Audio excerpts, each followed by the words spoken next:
ये पहली बार नहीं था कि आरोही किसी मुसीबत में फंसी हो, लेकिन इस बार मामला थोड़ा ज्यादा उलझा हुआ लग रहा था। छोटे से ऑफिस में कीबोर्ड की आवाज गूंज रही थी जब आरोही तेजी से टाइप कर रही थी।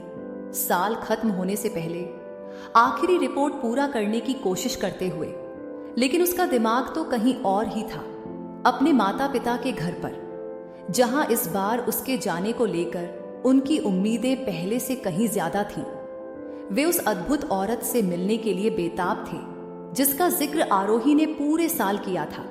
समस्या ये थी कि वो औरत असल में मौजूद ही नहीं थी। सबकी शुरुआत एक मासूम झूठ से हुई थी।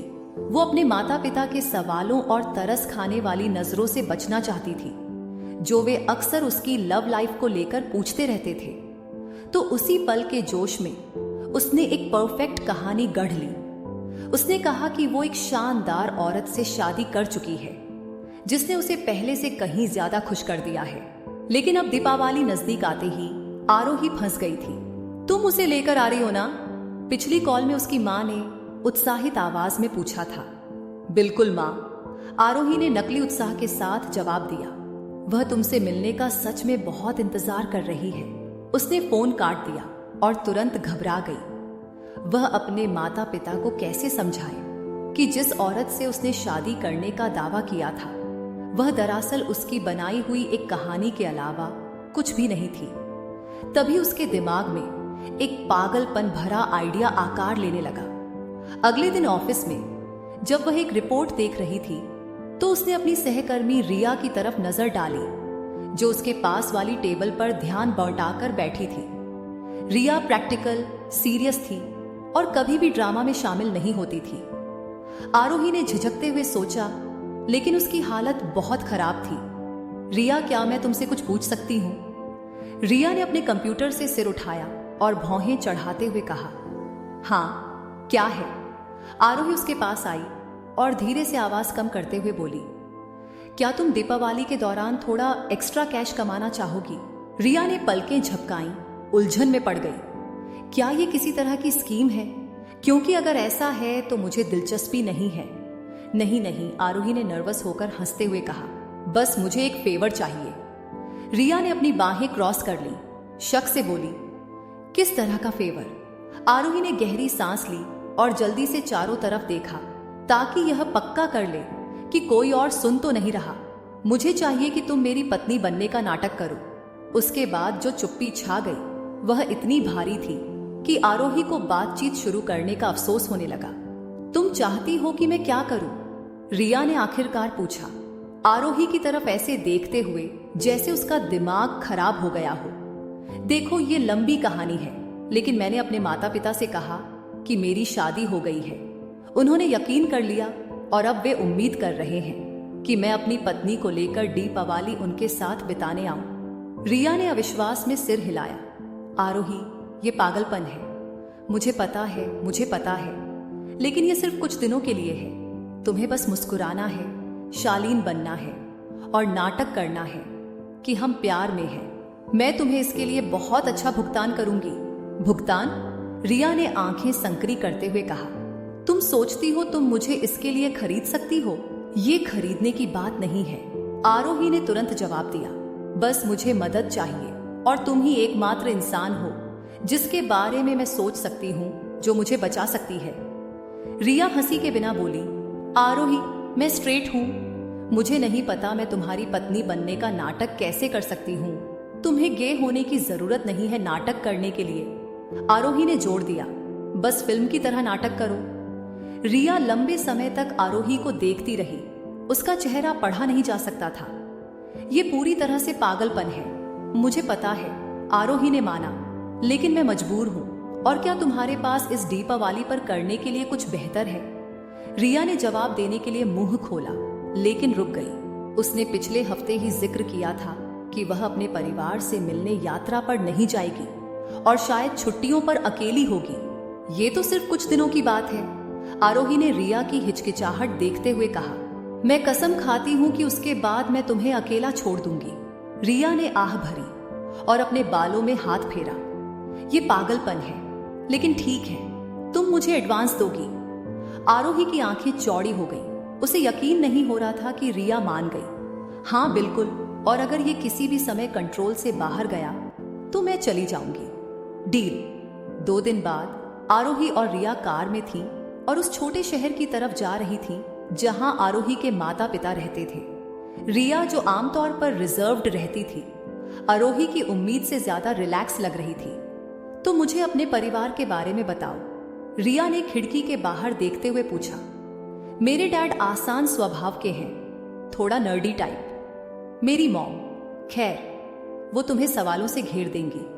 और हाँ, उन्हें हमारी मुलाकात की कहानियां बहुत पसंद है, तो हमें कोई कन्विंसिंग कहानी बनानी होगी।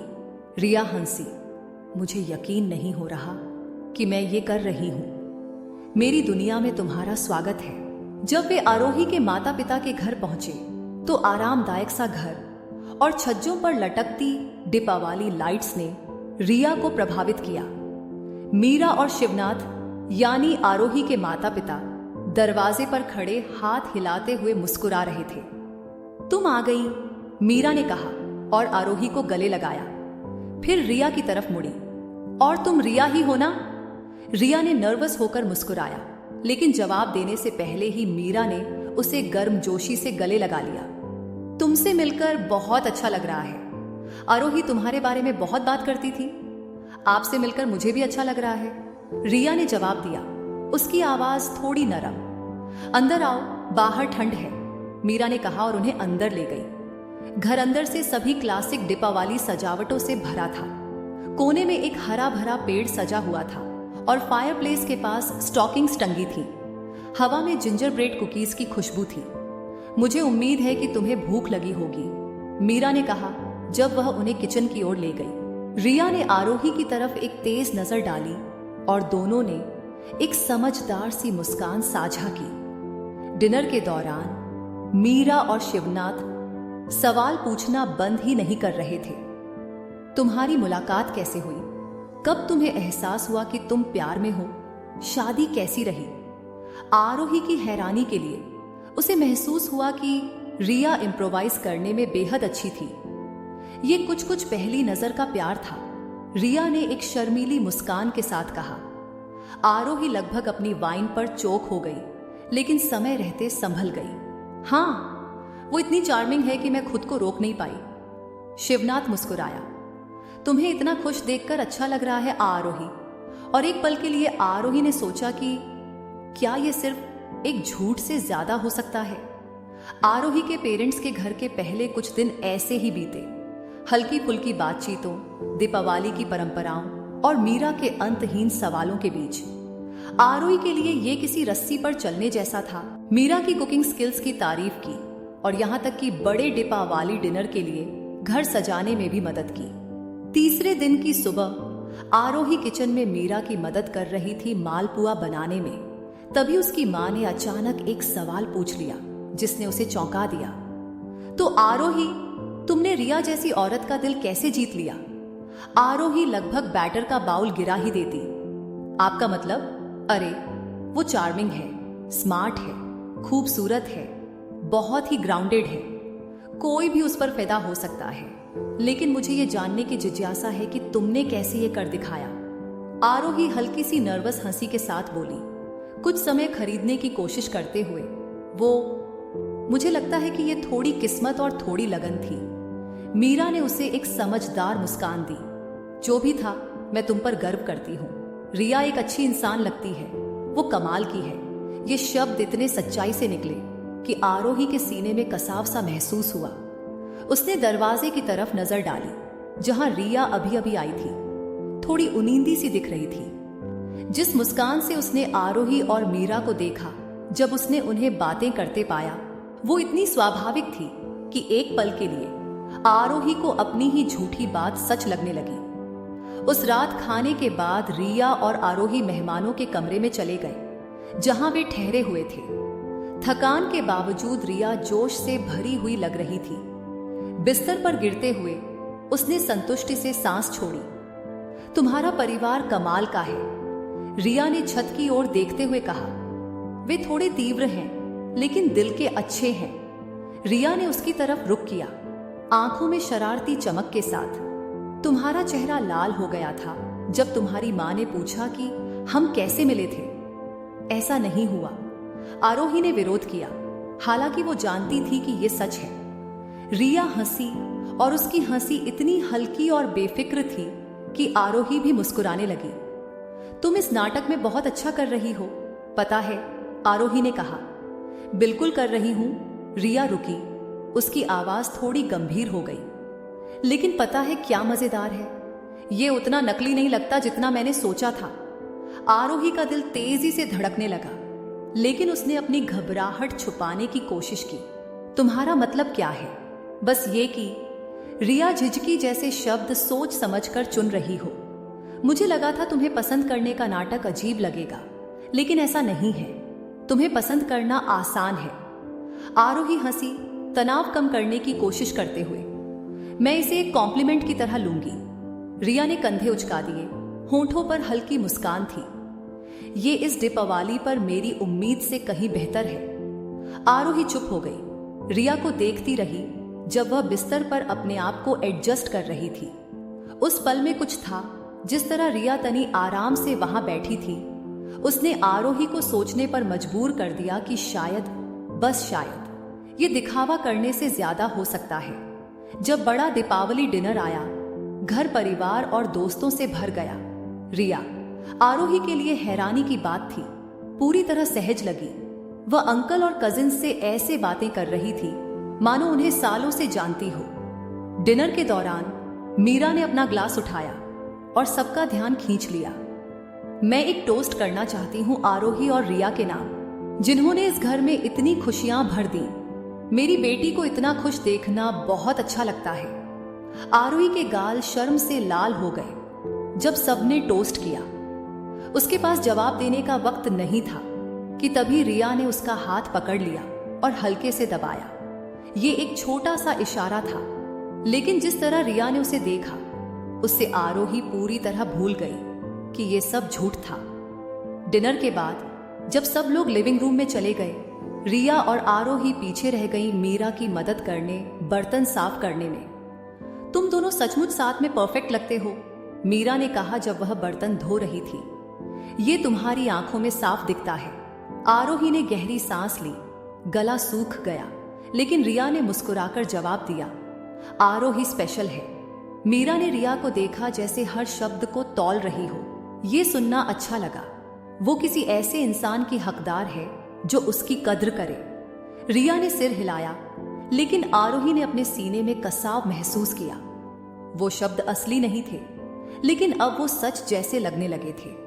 उस रात जब वे आखिरकार अपने कमरे में अकेले थे, तो उनके बीच की चुप्पी भारी थी। रिया बिस्तर पर बैठी अपने फोन से खेल रही थी, जबकि आरोही कुछ कपड़े व्यवस्थित कर रही थी। आज तुम्हारी माँ ने कुछ कहा, रिया ने शुरुआत की, बिना फोन से नजर उठाए। क्या कहा? कि तुम्हें कोई ऐसा चाहिए जो तुम्हारी कद्र करे। आरोही हल्का हंस दी। खैर, मुझे लगता है हर माँ अपने बच्चों के बारे में ऐसा ही सोचती है। रिया ने आखिरकार नजर उठाई और अपनी नजरें आरोही पर टिकाई। शायद, लेकिन वो सही कह रही है। आरोही का दिल एक धड़कन छोड़ गया। रिया, तुम जानती हो ये बस नाटक है ना? रिया ने अपने हाथों को देखते हुए हिचकिचाकर कहा, मुझे पता है, लेकिन शायद इसे नाटक रहने की जरूरत नहीं। आरोही की दुनिया जैसे थम गई। उसे समझ नहीं आ रहा था क्या कहे, इसलिए वह चुप रही और रिया को घूरती रही, जबकि उसके मन में विचार गोल गोल घूम रहे थे। सॉरी, रिया ने शर्मिंदा होते हुए बुदबुदाया, मुझे ये नहीं कहना चाहिए था। नहीं, ठीक है। आरोही उसके पास बिस्तर पर बैठ गई। उसका मन विचारों से भरा हुआ था। आखिरकार उसने जोखिम लिया, शायद तुम सही हो। जब रिया ने उसकी ओर देखा तो उसकी आंखों में कुछ नया था, कुछ ऐसा जिसे आरोही पूरी तरह समझ नहीं पा रही थी। आरोही ने गहरी सांस ली और अपने विचारों को व्यवस्थित करने की कोशिश की। शायद इसे नाटक रहने की जरूरत नहीं। ये शब्द डरावने भी थे और आजाद करने वाले भी। आरोही जानती थी कि वह एक ऐसी सीमा पार कर रही है जिसका कुछ दिन पहले तक उसे अस्तित्व भी नहीं पता था। दूसरी ओर रिया उलझी हुई लग रही थी, जैसे वह किसी ऐसी चीज को समझने की कोशिश कर रही हो जो पूरी तरह मायने नहीं रखती थी। आरोही, रिया ने शुरू किया, लेकिन उसके होठों पर शब्द ही मर गए। आरोही ने उसे खत्म होने का इंतजार नहीं किया। वह झिझकते हुए आगे झुकी जब तक उनके होंठ नहीं मिले। शुरुआत में वो एक नरम चुंबन था, जैसे दोनों अनजान जगह की पड़ताल कर रहे हों, लेकिन कुछ ही सेकंड में सारी झिझक गायब हो गई और किस और गहरा हो गया, दबे हुए जज्बातों से भरा हुआ, और ऐसी जरूरत से जिसे उस पल तक न तो किसी ने पहचाना था। जब वे अलग हुए, दोनों हाँफ रहे थे। उनके चेहरे इतने पास थे मानो डर हो कि वो जुड़ाव खो न जाए जो अभी अभी बना था। ये अनपेक्षित था। रिया ने शर्मीली मुस्कान के साथ फुसफुसाया, क्या ये गलत था? आरोही ने पूछा। उसकी आवाज में असुरक्षा साफ झलक रही थी। रिया ने धीरे से सिर हिलाया, नहीं, ऐसा नहीं था। अगले दिन उनके बीच का रिश्ता हल्का सा लेकिन साफ तौर पर बदल गया। रिया ज्यादा सहज दिख रही थी और आरोही जब भी उसकी आंखों से मिलती तो मुस्कान रोक नहीं पाती थी। मीरा और शिवनाथ ने कुछ अलग महसूस नहीं किया, लेकिन आरोही जानती थी कि उसके और रिया के बीच जो हो रहा है वो अब झूठ नहीं था। रसोई में कुकीज सजाने में मदद करते हुए मीरा ने दोनों को देखा और मुस्कुराई। तुम दोनों सच में एक दूसरे को बहुत अच्छे से कॉम्प्लीमेंट करते हो, देखना बहुत अच्छा लगता है। रिया ने आरोही की ओर देखा और दोनों मुस्कुराए, जैसे किसी राजस में शरीक हों। मुझे भी ऐसा ही लगता है, रिया ने जवाब दिया।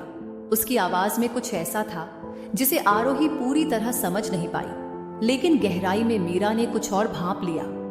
उसी रात जब रिया बेडरूम में थी, मीरा ने आरोही को लिविंग रूम में बातचीत के लिए बुलाया। प्यारी, क्या मैं तुमसे थोड़ी बात कर सकती हूँ? आरोही की रीढ़ में एक सिहरन दौड़ गई, लेकिन उसने सिर हिलाया और सोफे पर मां के पास बैठ गई। क्या हुआ? मीरा रुकी, जैसे अपने शब्द सोच समझकर चुन रही हो। क्या तुम रिया के साथ खुश हो? ये सवाल आरोही को चौंका गया। मतलब तुम दोनों बहुत नेचुरल लगते हो साथ में, लेकिन कभी कभी लगता है जैसे कुछ और भी चल रहा है। आरोही ने खुद को संभालने की कोशिश की, लेकिन वो जानती थी कि उसकी मां उतनी सीधी नहीं जितनी लगती है। मां, रिया बहुत स्पेशल है। मीरा ने आंखें सिकोड़ते हुए बेटी का चेहरा ध्यान से देखा। लेकिन क्या ये असली है आरोही? आरोही का दिल तेज धड़कने लगा। वो फिर से झूठ बोल सकती थी, लेकिन मां के चेहरे के हाव भाव ने उसे रोक दिया। ये शुरू हो रहा है, उसने कबूल किया। उसकी आवाज धीमी थी। मीरा कुछ पल के लिए चुप रही, फिर उसने आरोही का हाथ थाम लिया। मेरे लिए बस यही मायने रखता है कि तुम खुश रहो। अगर रिया तुम्हारे लिए सही है तो मैं तुम्हारे साथ हूं। वहां उनकी आखिरी रात, जब सब लोग लिविंग रूम में अलविदा कह रहे थे, शिवनाथ और मीरा ने आरोही और रिया को एक गर्मजोशी से भरा आलिंगन दिया। तुम हमेशा यहाँ स्वागत योग्य रहोगी, मीरा ने मुस्कुराते हुए कहा। उस मुस्कान में जैसे बहुत कुछ छिपा हो। घर लौटते समय कार में आरोही और रिया के बीच की खामोशी आरामदायक थी। रिया ने आरोही की ओर देखा। उसके होठों पर शरारती मुस्कान थी। लगता है हम टेस्ट पास कर गए, है ना? ये बिल्कुल टेस्ट नहीं था, आरोही ने हंसते हुए जवाब दिया। तो फिर क्या था? आरोही कुछ पल रुकी और फिर बोली, ये एक शुरुआत थी। रिया मुस्कुराई और इस बार उसकी निगाहों में कुछ और था, कुछ ऐसा जो कह रहा था कि वह भी इस पर विश्वास करती है। जब वे शहर लौटे तो जिंदगी फिर से अपनी रफ्तार में लग गई, लेकिन अब उनके बीच कुछ अलग था। अब ये नाटक या सौदा नहीं था, बल्कि कुछ असली था, कुछ ऐसा जो उलझनों के बीच बना और तमाम मुश्किलों के बावजूद उन्हें उस राह पर ले आया जहां से एक नई कहानी की पहली सीढ़ियां शुरू होती दिख रही थी। और लंबे समय बाद पहली बार आरोही को भविष्य का सामना करने से डर नहीं लग रहा था। जैसे जैसे दिन गुजरे, शहर लौटने के बाद वो तनाव और अनिश्चितता जो कभी आरोही और रिया के बीच थी, जैसे पिघलने लगी। ऐसा लग रहा था जैसे उनके बीच एक नया अनकहा समझौता बन गया हो, जो आरोही के माता पिता के लिए गढ़े गए नाटक से कहीं गहरा था। वे एक सीमा पार कर चुके थे, लेकिन उनमें से किसी को कोई पछतावा नहीं था। रिया अब आरोही की जिंदगी में और ज्यादा मौजूद थी। अब वो सिर्फ एक असंभव स्थिति का अस्थायी हल नहीं रही, बल्कि कोई ऐसी थी जिसके साथ आरोही को एक अप्रत्याशित और बढ़ता हुआ जुड़ाव महसूस हो रहा था। वे अब काम से बाहर भी साथ समय बिताने लगे।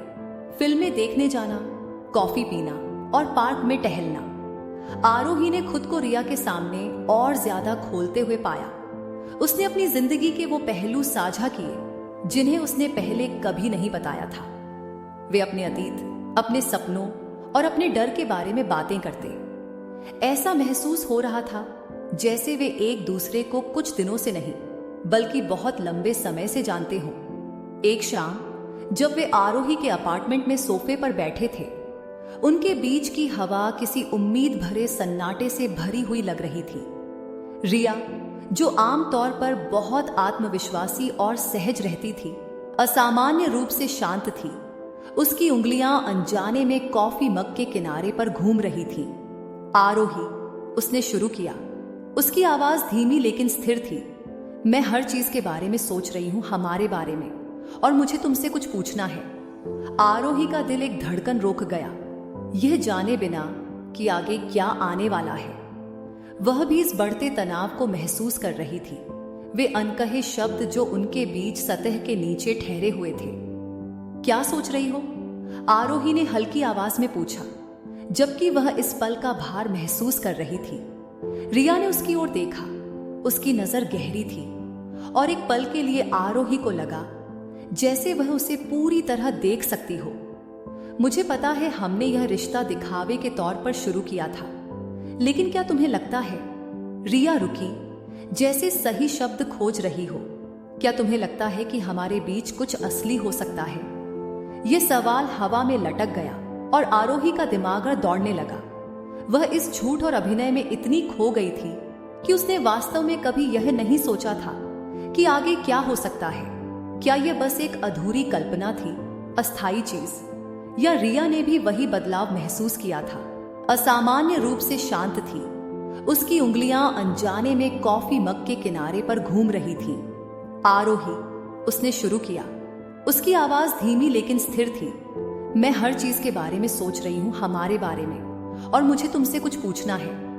आरोही का दिल एक धड़कन रोक गया, यह जाने बिना कि आगे क्या आने वाला है।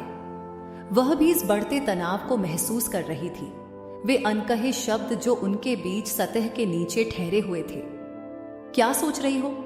आरोही ने हल्की आवाज में पूछा, जबकि वह इस पल का भार महसूस कर रही थी। रिया ने उसकी ओर देखा। उसकी नजर गहरी थी और एक पल के लिए आरोही को लगा जैसे वह उसे पूरी तरह देख सकती हो। मुझे पता है हमने यह रिश्ता दिखावे के तौर पर शुरू किया था, लेकिन क्या तुम्हें लगता है? रिया रुकी, जैसे सही शब्द खोज रही हो। क्या तुम्हें लगता है कि हमारे बीच कुछ असली हो सकता है? यह सवाल हवा में लटक गया और आरोही का दिमाग दौड़ने लगा। वह इस झूठ और अभिनय में इतनी खो गई थी कि उसने वास्तव में कभी यह नहीं सोचा था कि आगे क्या हो सकता है। क्या यह बस एक अधूरी कल्पना थी, अस्थायी चीज, या रिया ने भी वही बदलाव महसूस किया था? आरोही ने गहरी सांस ली। उसका दिल पहले से तेज धड़क रहा था। मुझे नहीं पता, उसने ईमानदारी से कहा। मैंने इनमें से कुछ भी उम्मीद नहीं की थी, लेकिन अब यह नकली नहीं लगता। मेरे लिए नहीं, तुम्हारे साथ नहीं।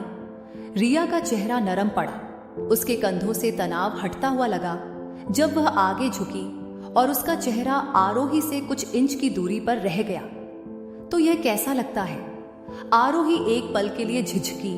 उसका मन उन सब चीजों को समझने की कोशिश कर रहा था जिनसे वे गुजरे थे। दिखावा, सच्चे जुड़ाव के पल, वह गर्माहट जो वह रिया के पास महसूस करती थी।